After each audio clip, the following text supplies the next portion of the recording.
the notch goes through to make the notch. The notch goes through to make the notch.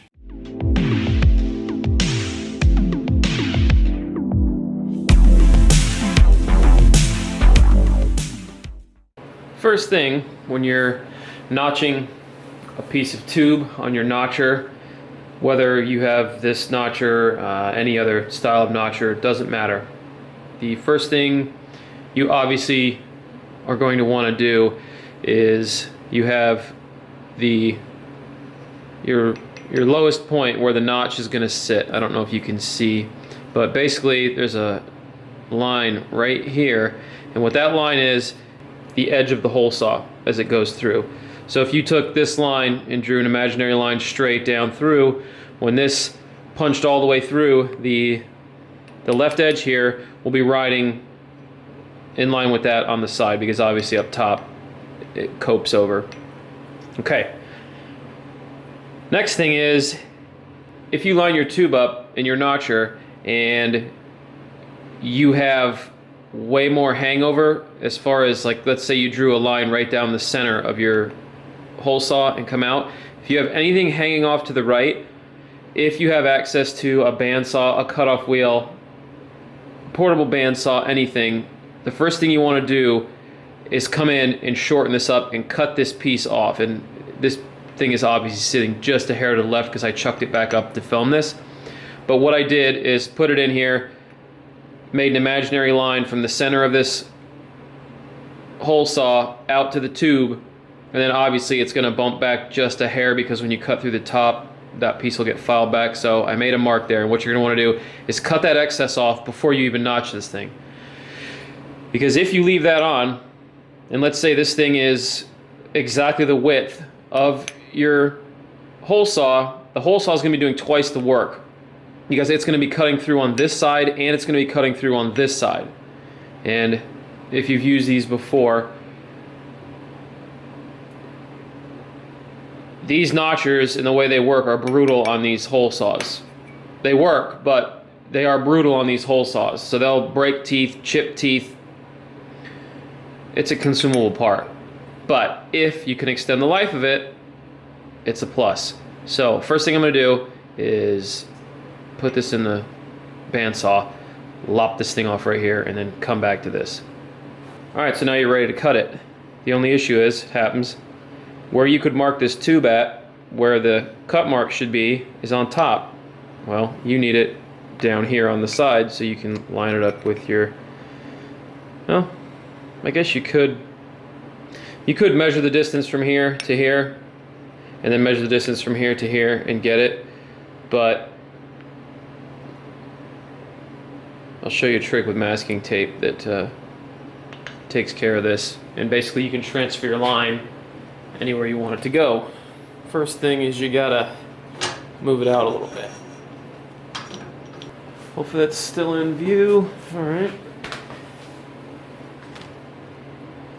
Next thing is get you a piece of masking tape and put it on backwards, because you don't want it to stick. You want the sticky side up.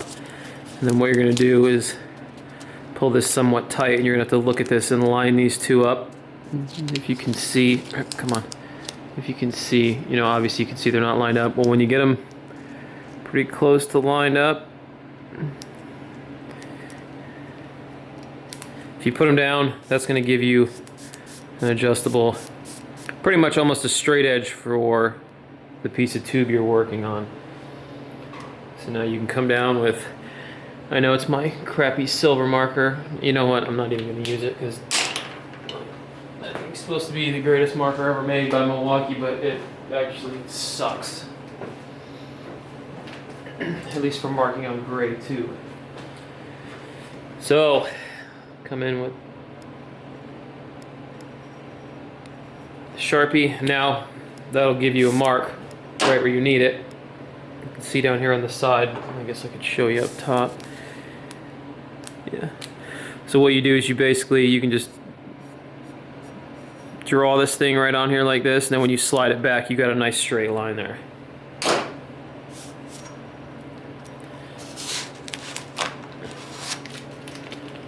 That comes right off. So now you want to roll the hole saw right to the edge of the tube. And now get this thing close. Obviously, if you're doing this by yourself, it might take a try or two to get this thing snugged up. Come over here, check it. Another thing you want to do is, sometimes these hole saws aren't perfectly straight, so if you roll them, there's going to be a high spot and a low spot. I would suggest cutting on the high spot, so cut it when if the bit wobbles this way, you're going to want the wobble into the notch where your mark is. That way you're not cutting too much off, because if you put it on the short side and then put your mark on it, and when the bit wobbles out, it cuts another 1/16 off or a 32nd or whatever it might be, then your tube might be short. I mean, obviously, if you're MIG welding this, that won't be an issue, but if you're wanting perfect fit-ups for TIG welding, anything like that, you want to measure with the, put your mark on the high side of the bit. And that's the high side right there, and that thing's got to come in just a hair more. And what I'm doing at this point is just nudging it forward, snugging it down, and then checking it. And all right, that's right on the money. Now, so the next thing you're looking for is the mark you have that is right on top of this, which I don't know if you can see it. There's a line that runs right. It technically should be the top, because it's the line you want to make your notch perpendicular to. So if you imagine there's a line dividing this pipe tube right in half, you want that line to be totally plumb up and down, because it's got to be perpendicular to where your cut's going to go. So the easiest way to make sure this is at the top is take a measurement from, it can be anything, you just gotta pick something. What I'm going to measure from is the backside of the notcher to the outside of the tube right here. And if I remember right, I measured that, it was right around 2.36. If you have a digital caliper, it comes in handy because you can measure that. If you have a square, you can put a square flat with the top up here, make sure it's flush in the back, and then touching this, and it should give you a pretty close reading. When I think I measured it with my caliper versus the square, I think it was off 1/100 of an inch, so the square can get it close enough. So once you've figured out measurement of this guy, then what you're going to want to do is write that down. Let's say 2.36. Then what you're going to do is you're going to come in and you take the width of your tube, which is 1 5/8, and you divide that by 2, which that comes out to 0.8125, which is 13/16. Now you take the 13/16 and you minus that from the 2.36, and that gives you the distance from the back of this, we'll just call it the base here, back of the base to the center of the tube. So as long as you, and what I did is I set my caliper to that measurement. I think it was, I don't know if it's going to remember it if I turn it on. Yeah. 1.5575. But I used the lock on the back and locked it down so it won't move. And now what you're going to do is you're going to set this on the back and put this on this line, and holy cow, I got lucky and that thing lines right up. That is dead nuts. So what you're looking for is your line on the top here runs right into the point on those calipers, and this does. So that means your cut is going to be on the angle it needs to be, everything is set. And what I need to do before I forget, okay, if you're doing this and you have two symmetrical tubes where, you know, one's going one way, one's going the other way, what you can do now is once this is all clamped in, you can take a reading from where your tube is, let's say, leaned over, which is going to be back up there where it leans to the right. And what you have to do is you can't just you have to put a digital angle finder on this, record what that is, but then you have to pick a spot that you're going to use on your notcher, because if this thing is out of square or anything, you need to minus whatever this is out off of that, and then that's going to be what your other tube is going to go this way. So for the other tube, I won't have to do any of the put it in, find the top here, and do any of that work, because it will already be figured out, because it's basically the exact copy, like flip-flopped copy of this guy. So we'll just go ahead and notch this thing out and then move on.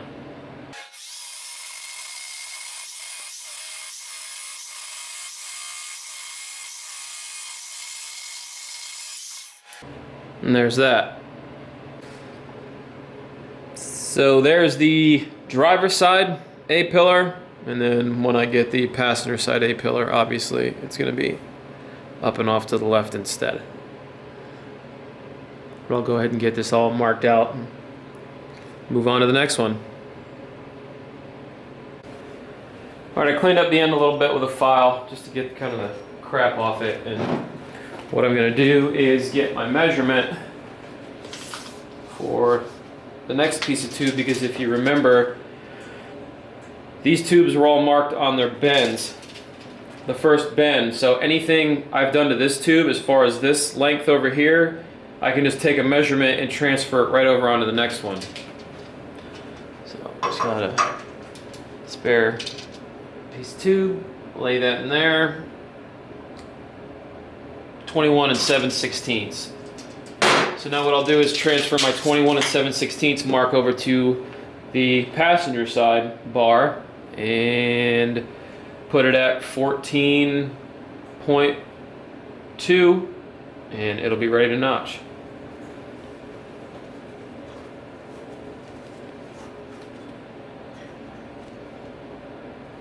Easy. Yes. Fall over.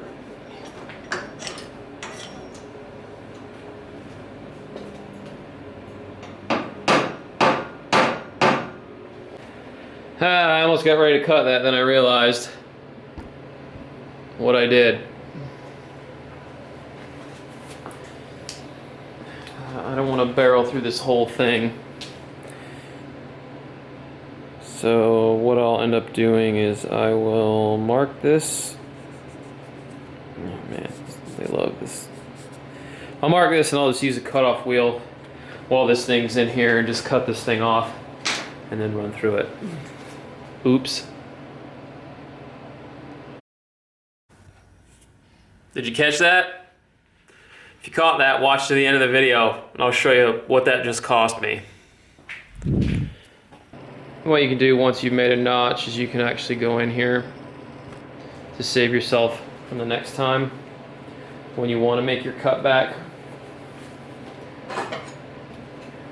and measure the distance from, like, once you clean this edge up to what you like it, because obviously, you know, you don't want these points like this. You clean these back. Once you get this, you can measure from here to the tip. Like, basically you'd have to put something across it and measure out this way, and then just add like a 1/16 or 1/8 to it, and then every time you make your mark where you're gonna have a complete, where you're gonna have a notch that's gonna go completely through the tube, you know exactly how far back to measure to cut that thing off before you even put this in here and do this. And that'll give you a little bit more life on these guys. Or not. Alright, to anyone wondering how I got that mark on the, basically like the perpendicular spot on the tube, to cut the notch at. What happened is when I put the A-pillar bar in and basically put this thing up here and lined it, like kind of set it just on the outside. Hopefully, of course, my hand's always in the way. And when I did that, I knew that the bar had to swing back because this is the center line of where that's going to sit. So what I did is if you took where this intersection point and you drew a line on the center line radius and intersected that, it's that line that gets transferred straight over to the lowest point on the tube. So it would be somewhere in that area. And then what you do is once you get that line on there, you probably can't see that, but you put a straight edge on it and you get it down, and then that's the perpendicular line to the notch, because the notch is coming through this way. So like I said, you'd figure out where your centerline radius lines up dead nut center of where the tube's gonna sit, and then that's the perpendicular, that's where the hole saw goes through to make the notch. And that's about how it's gonna sit right there. Hopefully that didn't confuse anybody. That's an eyeball thing, so get good with your eyeball. You should be able to figure that out. So it's all fit up. Everything looks good. The only thing I'm gonna do is if it looks like that tube's a hair out, she's just a hair off the front. So what I'm gonna do is put it back on my mark for this and just tweak that about a degree, and that'll pull that tube right up in the center of the outrigger there. And you can see it's out there. It rolls out a hair, but yeah, everything else looks good. The notch turned out good. There you go. So yeah, slight little bend in that guy, and that's pretty much ready to go. I'll wait to do this on the passenger side tube, just in case, you know, there's a discrepancy in anything. So we'll go ahead and fit that one up and see. If it looks the same, then I'll just take both of them. I have my marks where I know where the bend starts and stops, so I can just put that back in there and just bump it a degree over what it was, and that will fix the issue. And one more thing. That fit up, it's probably dark up there, you can't see it, but you're not gonna get a better fit up than that. The only way you're gonna get a better fit up than that is with 3D CAD and laser cut tube. So you can still do it the old-fashioned way. It does take a little longer, but if you take your time, you do it right, don't get rushed, you can get stuff that comes out pretty good. If you follow my Instagram, you saw an account that, well, I didn't put the name, I just zoomed in on the pictures they had of their roll cages they build for people, and they were horrific. They had a gap that I could probably stick this Sharpie in on a door bar down here. It looked like what they literally had just done is put this up here and said to hell with it and filled it with MIG weld in there. And that's, yeah, that's rank amateur as fuck. So hopefully you're not paying people to do shit like that. I hope not. But it seems like they had a few cars in there for cages. So, all right. Well, I went to fit the passenger side up. Threw it up there and went, oh, something's wrong. Yeah. So there you go. One perfect fucking passenger A-pillar bar. Throw it in the fucking garbage. It's no good. And I think I know what the culprit was. Because it's exactly 2 inches short. So if I go back in the video and look, I'm pretty sure when I slid this up to the mark to cut, to the mark to mark here, I marked it on the back side. There's no other explanation for that. This is like measuring on the wrong side of a level. It's happened before, and it just happened to me again. Fucking awesome.